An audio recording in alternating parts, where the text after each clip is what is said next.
Shalom, saudara-saudari yang dikasihi Tuhan. Salam sejahtera bagi kita semua. Kita patut bersyukur karena hingga hari ini Tuhan melimpahkan kasih serta berkat rahmat kesehatan kepada kita semua. Mari kita menaikkan puji syukur kepada Tuhan pada hari ini karena kita dapat memuliakan namanya serta mendengarkan firman-Nya dalam keadaan yang baik. Sebelum memulai khotbah saya pada hari ini, mari kita lipat tangan, tutup mata, dan bersatu di dalam doa. Tuhan Yesus, terima kasih karena telah memberkati kami, sehingga hari ini kami dapat mendengarkan firman-Mu pada hari ini dalam keadaan yang baik. Tuhan Yesus, siapkanlah hati kami agar kami dapat mengerti firman yang akan Engkau sampaikan, dan juga agar kami dapat merenungkannya dalam kehidupan kami sehari-hari. Terima kasih ya Tuhan, di dalam nama Tuhan Yesus kami berdoa dan mengucap syukur. Haleluya, amin. Khotbah saya pada hari ini akan bertemakan tentang karya keselamatan. Kita semua adalah manusia berdosa dan tentu membutuhkan keselamatan. Namun, apa sesungguhnya itu keselamatan? Dan bagaimana cara untuk menyikapi hadiah Tuhan tersebut? Semenjak Adam dan Hawa melanggar peraturan Allah dengan memakan buah pengetahuan di Taman Eden, manusia jatuh ke dalam dosa. Manusia berdosa tidak dapat bersatu dengan Allah yang Maha Suci. Roma 3 ayat 23 mengatakan, sebab semua orang telah berbuat dosa dan telah kehilangan kemuliaan Allah. Bahkan seorang bayi yang masih ada di dalam rahim ibunya pun berdosa. Hal tersebut dikarenakan bayi tersebut merupakan keturunan dari manusia berdosa. Dalam Ayub 25 ayat 4, salah satu sahabat Ayub, Bildad, mengatakan, bagaimana manusia benar di hadapan Allah, dan bagaimana orang yang dilahirkan perempuan itu bersih. Manusia yang berdosa terbelenggu oleh hukuman maut dan tidak dapat menyelamatkan dirinya. Sebesar atau seberapa banyak perbuatan baik yang dilakukan manusia tidak akan bisa menyelamatkan dirinya dari hukuman maut. Oleh karena itu, manusia memerlukan keselamatan. Keselamatan merupakan karunia yang Tuhan berikan kepada manusia berdosa. Dalam Roma 6 ayat 23, Tuhan mengatakan, sebab upah dosa ialah maut, tetapi karunia Allah ialah hidup yang kekal dalam Kristus Yesus Tuhan kita.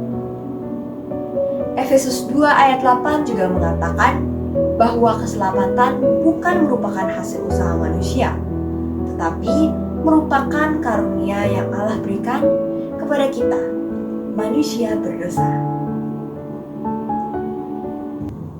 Secara umum, keselamatan memiliki arti aman dalam berbagai aspek, seperti aspek fisik, sosial, spiritual, politis, emosional, pekerjaan, maupun pendidikan, dan terhindar dari ancaman-ancaman aspek-aspek tersebut. Dalam bahasa Ibrani, keselamatan disebut sebagai soteria dan memiliki arti juga sebagai pembebasan atau penebusan dari dosa dan konsekuensinya. Terdapat kata lain yang juga berhubungan dengan kata soteria, yakni soter yang berarti juru selamat. Di dalam Alkitab, Yesus seringkali disebut sebagai soter. Soter bukanlah nama yang diberikan kepada manusia biasa, melainkan kepada dewa atau Tuhan yang dipercayai dapat memberikan keselamatan. Soter merupakan dasar dari nama lain yang diberikan kepada Yesus, yakni Kyrios, yang berarti nama di atas segala nama. Allah menyelamatkan manusia berdosa Karena manusia merupakan ciptaan Allah yang sangat istimewa dan paling baik, dan merupakan ciptaan yang sangat Allah kasihi. Yohanes 3 ayat 16 berbunyi, "Karena begitu besar kasih Allah akan dunia ini, sehingga Ia mengaruniakan anaknya yang tunggal, supaya setiap orang yang percaya kepadanya tidak binasa, melainkan beroleh hidup yang kekal." Allah rela mengorbankan anaknya yang tunggal, yaitu Yesus Kristus, untuk datang ke dalam dunia dan mengorbankan dirinya di kayu salib untuk menang atas maut dan menembus dosa manusia. Tidak terbayangkan betapa sakit dan besarnya perjuangan yang Yesus lakukan untuk menang atas maut. Pada saat Ia berdoa di Taman Getsemani, Ia mengeluarkan keringat berupa tetesan-tetesan darah, yang dalam istilah kedokteran disebut sebagai hematohidrosis, yang terjadi akibat tekanan emosional atau kelelahan ekstrem. Selain itu, salah satu muridnya, Yudas Iskariot, juga mengkhianati Tuhan dengan memberitahu lokasi Yesus agar pemimpin Yahudi dapat menangkap Yesus. Tidak hanya itu, ia juga harus merasakan sakitnya disalibkan. Setelah dicambuk, diberikan mahkota berduri hingga sekujur tubuhnya berdarah, ia harus mengangkat kayu salib dan disalibkan di atas bukit tengkorak. Tidak hanya itu, ia juga harus menahan lontaran, ejekan, dan cemoohan dari orang-orang di sekitarnya. Semua perjuangan tersebut ia lakukan hanya untuk menebus manusia dari dosanya, hanya untuk menghapuskan hukuman maut. Tidak dapat terbayangkan begitu besar kasih Allah akan dunia ini kepada kita yang merupakan manusia berdosa. Untuk memperoleh keselamatan, manusia perlu sepenuhnya percaya dan menyerahkan seluruh hidupnya kepada Tuhan. Hal ini berhubungan dengan iman. Iman merupakan keadaan di mana seseorang sepenuhnya percaya dan bersandar kepada seseorang atau sesuatu. Pada dasarnya kita harus memiliki iman untuk dapat memperoleh keselamatan. Memiliki iman kepada Tuhan berarti mempercayakan seluruh hidup kita sesuai dengan kehendak Tuhan. Karena rencana hidup kita yang begitu luar biasa berada di tangan Tuhan. Hanya Tuhanlah satu-satunya jalan menuju keselamatan. Dan kita harus memiliki iman kepada Tuhan untuk memperoleh keselamatan tersebut. Yohanes 14 ayat 6 berbunyi, kata Yesus kepadanya, "Akulah jalan dan kebenaran dan hidup.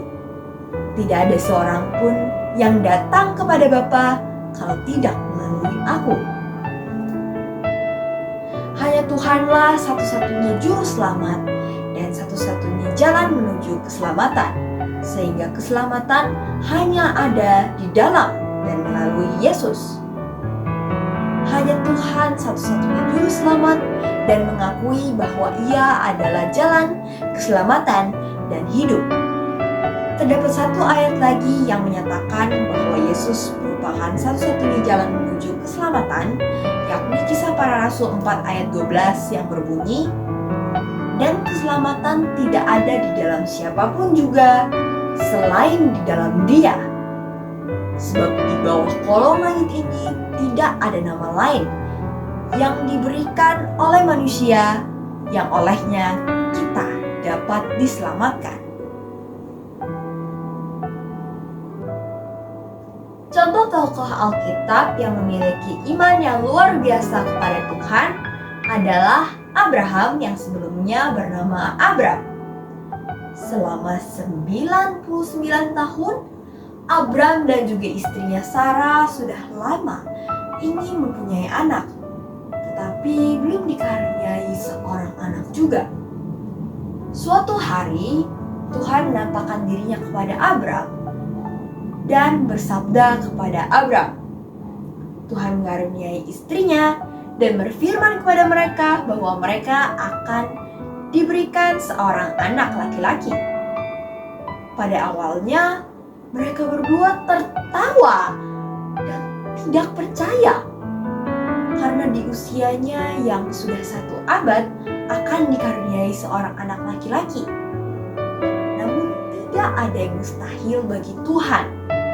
Mereka pun dikaruniai seorang anak laki-laki dan mereka menamainya Ishak. Mereka sangat menyayangi anak laki-laki satu-satunya itu. Suatu hari saat Ishak masih kecil, Tuhan menguji Abraham.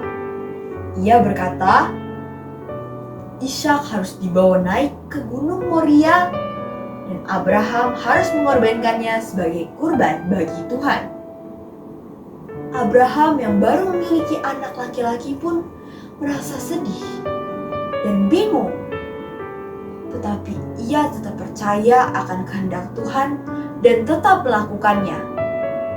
Ia naik ke atas Gunung Moria, membawa obor, menata kayu bakar, dan memaringkan anaknya Ishak di atas kayu bakar tersebut. Saat ia hendak mengorbankan anaknya, malaikat Tuhan berseru, Abraham, jangan kamu lukai anak itu. Tuhan percaya akan janjinya. Lihatlah di semak-semak itu, ada domba yang tersangkut belukar. Korbankanlah domba itu sebagai ganti anakmu. Abraham pun mengorbankan domba tersebut sebagai ganti anaknya. Poin penting dari cerita ini adalah Abraham yang tetap percaya meski ia harus mengorbankan anaknya. Bayangkan, harus kehilangan seorang anak laki-laki satu-satunya setelah menunggu selama 1 abad lebih. Saya pribadi sendiri tidak yakin akan mengorbankan anak saya sendiri. Iman Abraham yang sangat kuat itulah membuatnya percaya akan kehendak Tuhan dan rela mengorbankan anaknya.